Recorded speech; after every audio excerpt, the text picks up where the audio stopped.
بسم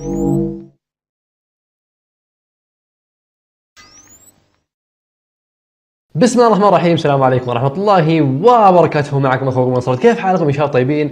اليوم شباب عندنا مقطع جديد وعندنا السور كلاش اوف كلانز العظيم اللي ما قد شفتوها من قبل، فراح نجرب هذا السور يا شباب. وقبل ما نبدا المقطع لا تنسى تحط اللايك حقك، وايضا لا تنسى الاشتراك بالقناة اذا انت جديد. فلنبدا. اوكي شباب، اول شيء هذا التاون 11 الجوكر حق جميع الدفاعات بمستوى واحد، فراح نجرب 240 برد يا شباب ضد هذا السور العظيم الكبير يا شباب. زي ما تشوفون اتوقع هذا اعرض سور واطول سور في كلاش اوف كلانز. زي ما تشوفون سور مكون من ثلاث جدران، والمطلوب من ال 240 بربري انهم يتجاوزون هذا السور ويمسحون القريه. فهل تتوقعون يصير هذا الشيء ولا لا؟ نروح نكتشف هذا معا. فزي ما تشوفون جميع القنابل والافخاخ موجوده قبل ما توصل البربري للسور. فبعد ما يتعدى السور يا شباب عندنا جميع الدفاعات المستوى واحد اللي يعني يصدون ضربات البربري ويقتلون البربري. وايضا يا شباب عندي انفيرنو ليفل 2. فهل تتوقعون البربري الماكس ليفل 7 يقدر يتجاوز يمسح القرية هذا ولا لا؟ طبعا المرة الأولى راح نجرب البربري بدون أي مشروب، المرة الثانية راح نحاول نحط مشروبات ونشوف قوة البربري وهل يقدر يفوز على هذا التاون أو على هذا السور العظيم ولا ما يقدر. خلونا نشوف. طيب يا شباب زي ما تشوفون رجعنا لكم ب 240 بربري. اوكي راح نحطهم في خط واحد طبعا قريب من السور عشان ما يشطحون الجهة دي. فاوكي نقول بسم الله ونتمنى انه البربر يقدر يسوي شيء. اوكي راح ابدا يا شباب بصف واحد. طبعا القنابل راح يضرب البربر يا شباب زي ما تشوفون، لازم نحطهم قريب على اساس ما يشطحون للورا. اوكي خلينا نشوف يلا يلا يا بربر يلا وروني قوتكم نقرب شويه وروني قوتكم. خلينا نشوف. زي ما تشوفون فتحوا مكانين زي ما تشوفون. خلينا نروح يلا يا حبيبي يلا روح.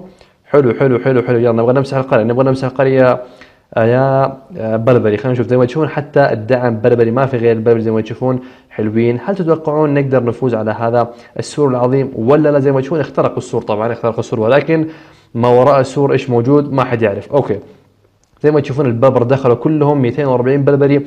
زي ما تشوفون يستولون على الدفاعات واحدة تلو الأخرى. فحلو يلا يا بربر.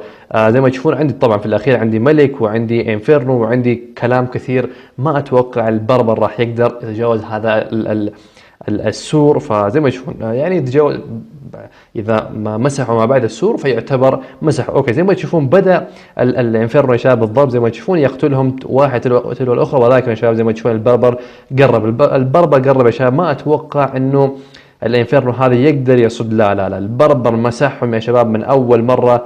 حلوين يا بربر. لا كفو، هذه اول مره وتم المسح. هذه والله انه قويه. فزي ما تشوفون خلاص لا تم المسح المره هذه، ولكن المره الجايه شباب راح نشوف نحط باصبعين بثلاث اصابع ونشوف كيف يكون تفاعل البربر. طبعا راح نحط المره هذه مشروبات، بحط مشروبات تنطيط ونشوف وش بيصير. خليكم معي. طيب يا شباب المره هذه قلنا نستخدم مشروبات، طبعا المشروبات من مشروبات تنطيط، ونشوف النط الطويل اللي يسويها البربري. اوكي خلينا نشوف. اول شيء راح احط واحد هنا على اساس نضمن البربر يدخلون كلهم سيده. اوكي واحد هنا وواحد هنا. اوكي حلوين. اوكي يلا خلونا احط البربر يا شباب باصابع كثيره. اوكي حلوين. زي ما تشوفون البربر كلهم يا شباب زي ما تشوفون دخلوا. يلا اوه في القنابل يا شباب اكل البربر اكل، ولكن زي ما تشوفون شوفوا النط شوفوا كيف ينط يا شباب. اوه حلو حلو طلع الدعم. زي ما تشوفون قاعدين ينطون خلاص جميعهم نطوا يا شباب. والمره هذه شباب البربر كلهم يعني متفرقين ما هم زي اول. زي ما تشوفون دخلوا البربر بشكل ممتاز. والمرة هذا يا شباب اتوقع انهم ما يقدرون. ليش؟ لانه القنابل ضربهم ضرب جماعي، فما اتوقع البربر، ولكن يعني كل شيء ممكن في هذا الهجمة. اوكي زي ما تشوفون البربر يا شباب قاعدين يستولون على اللي هو الويزر تاور يا شباب. الويزر تاور هذا اوكي حلوين. يلا يا ويزر تاور نعتمد عليك، ان ما نبغى البربر يفوز علينا مرة ثانية. اوكي لا المرة هذه ايضا البربر كثيرين جدا يا شباب، لدرجة انهم يعني مرة كثيرين، ما هو كثيرين مرة كثيرين. فزي ما تشوفون قرب البربر يا شباب، والانفيرنو قاعد يشتغل عليهم شغل كبير. ولكن يا شباب البربر مشكلته ايش؟ ماكس. البربر ماكس اكيد راح يسوي شغل كبير. اوكي خلينا نشوف هل الوقت يسمح لهم انه يمسحون القريه. لا زي ما تشوفون الانفيرنو شغال يا شباب. الانفيرنو شغال. ما اتوقع لا المشكلة عدد البربر كثير جدا. لا المرة هذه ما قدر المرة هذه البربر يا شباب ما قدر. يا سلام، كفو كفو يا انفيرنو، كفو كفو. لا يا شباب، لا المرة هذه فاز السور العظيم يا شباب على البر 240 بربر. صراحة يعني ما كانت متوقعة، ما كانت متوقعة ابدا. ايش اللي في الدعم؟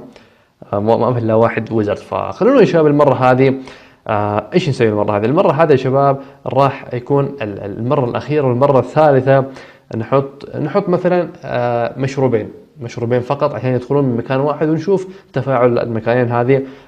خلوكم معي يا شباب، نروح الهجمة الثالثة. طيب يا شباب، زي ما قلنا المرة هذه راح نحط 3 مشروبات فقط، واحد في فوق، واحد في الوسط، وواحد تحت. اوكي، نحط حبة هنا يا شباب وحبة في الوسط، وأيضا عندنا يا شباب حبة تحت. طبعا راح نحطه ثلاث أصابع يا شباب، يعني نحو شو اسمه. أوكي، نختار البربري ونحط 3 أصابع يا شباب عند اللي هو التنطيطات عشان ينطون سيدة إلى داخل السور. أوكي، زي ما تشوفون القنابل بدأت، وأيضا شوفوا نطة اللي هو البربري يا شباب، نطة حلوة صراحة يعجبك. فالمرة هذه شباب تتوقعون يقدرون يفوزون زي ما تشوفون نطة. شوفوا كيف ينطون، شوفوا حلوين يا هو. نطة طويلة، ما هو نطة زي الأول. أوكي، زي ما تشوفون الجهة هذا شباب البربر دخلوا، والجهة الثانية أيضا دخلوا. الجهة الوسطى يا شباب تقريبا نصهم ماتوا ونصهم موجودين من الدعم طبعا.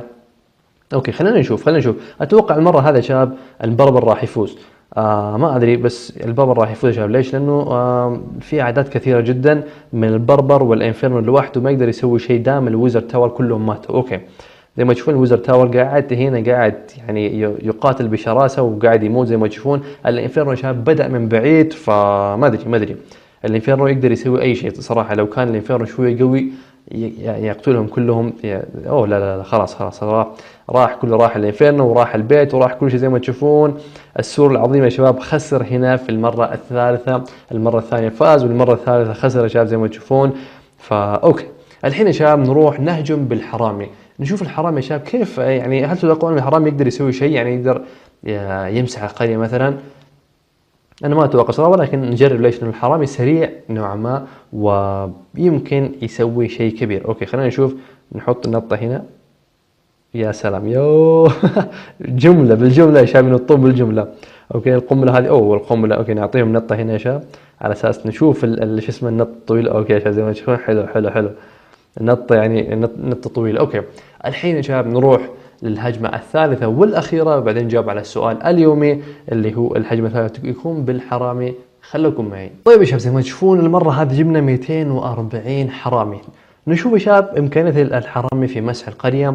هل يقدرون يسوون يعني زي ما قلنا الدفاعات القرية مستوى واحد وعندنا يا شباب اللي هو الحرامي الليفل 6 يا شباب، يعني باقي الليفل 1 ويصير ماكس. أوكي، نحط طبعا التنطيطات. ليش ما نبغى نأخر اللي هو الحرامي يا شباب؟ نحط تنطيطات 4. اوكي، وبعدين نحط الحرامي يا شباب كله ب4 اصابع و3 اصابع. خلينا نشوف. اوكي، زي ما تشوفون حطينا كله. خلينا نشوف. يلا يا حرامي، خلينا نشوف مدى سرعتك ومدى اخذك للموارد. اوكي، زي ما تشوفون جميع الحرامي راحوا، بس الحرامي يا شباب اتوقع الهيت بوينت حقه ضعيف شويه، يموت بسرعه. ولكن نشوف يا شباب الحرامي كثير جدا، يمكن انهم ما يموتون، يمكن عندهم طاقه خاصه. زي ما تشوفون وصلوا لنهايه القريه، اخذوا الموارد كلها، بس لا ماتوا يموتون. خلنا نعززهم بالملك والملكة والآمر يا شباب. يمكن يعني من فريق، يعتبر من فريقهم الملك والملكة والآمر. خلنا نشوف ايش راح يسوون. لا شباب اخذ البيت يا شباب. زي ما تشوفون الحين وين يروحون؟ لا والله الحرامي الآن حي. الحين ينطون يروحون الجهة ذي اخوه ياخذ الموارد. همهم الموارد، ما همهم الحياة والموت. لا، ياخذ الموارد بعدين يفكرون بهذا الشيء. اوكي، زي ما تشوفون وصل تقريبا من 240 حرامي يمكن 20 حرامي وصل بس، يعني الباقي كلهم ماتوا في الطريق، مساكين والله. اوكي، الحين يبدون في مسح القرية. عندنا الملوك هنا يا شباب بدأوا يمسحون القرية. اوكي شباب، هذا كان بالنسبة لمقطع هذا اليوم. اتمنى انكم استمتعتوا لمقطع اليوم وسور كلاش اوف كلانز العظيم. صراحة تجربة رائعة يعني السور. أنا من زمان ناوي أسوي المقطع هذا، لكن إن شاء الله عجبكم المقطع. أهم شيء لا تنسوا تحط اللايك، وزي ما تشوفون صعب إنك تسوي السور هذا، تقعد تسوي. أوكي شباب، خلينا نشوف. نعطي طاقات الملوك على أساس نقدر نمسح. زي ما تشوفون طبعا انفيرنو واحد يا شباب بدون سور، بدون دفاعات ثانية، بدون أي شيء ثاني ما يقدر يسوي شيء ضد الجنود. فزي ما تشوفون مسحنا هذا القرية. الحين يا شباب نروح نجاوب على السؤال اليومي ثم ننهي المقطع. طيب يا شباب سؤال اليوم من اخونا سلايكن، يقول السلام عليكم نصرت، عندي سؤال وهو كيف تطور اشيائك اللي في القرية بسرعة كبيرة جدا؟ الشيء الوحيد يا شباب العامل الاساسي الوحيد اللي هو الموارد. لو في موارد على اول ما يخلص التطوير تقدر تطور اي شيء ثاني. فالسر وراء الموارد ايش؟ الهجمات. لازم تهجم في اليوم 15 20 الى 30 هجمة اذا تبغى تفلل الموارد يوميا وتطور قريتك بسرعه، خاصه اذا تبغى تطور السور لازم يكون عندك موارد كثير وتهجم كثير جدا. انا اعرف بعض الناس ما شاء الله يعني سنه كامله، تعطيهم سنه كامله يمكسونك من تاون واحد الى تاون 11 كلها ماكس، يعني يوميا يشتغلون عليه. فاذا انت اشتغلت يوميا على القريه وجبت موارد تقدر تطور جميع الدفاعات وجميع المباني، جميع الجنود، الملوك، السور باسرع وقت ممكن، يعني بالوقت القياسي اللي يعطيك كلاش اوف كلانز، طبعا بدون استخدام الجواهر. اذا انت تهجم يوميا، اول ما يجهز الجيش روح اهجم خلاص، بس ما يبغى لك يعني شيء كبير، لا. اول ما يجهز الجيش زي ما تشوفون الحين جاهز، روح اهجم وانتظر لين يجهز الجيش الثاني، بس كذا انتظر، ما يبغى لك تسريع جواهر ولا شيء. اللهم شوية تفاعل في القرية وهجمات كثيرة عشان تقدر تجمع موارد، وهذا الموارد تطور بها المباني، الجيش، الملوك، السور، اي شيء تبغاه تقدر تسويها في كلاش اوف كلانز. اوكي شباب كذا راح يكون وصلنا لنهاية المقطع. لا تنسون اللايك والاشتراك واذا تتابعوني في مواقع التواصل الاجتماعي، والسلام عليكم ورحمة الله وبركاته.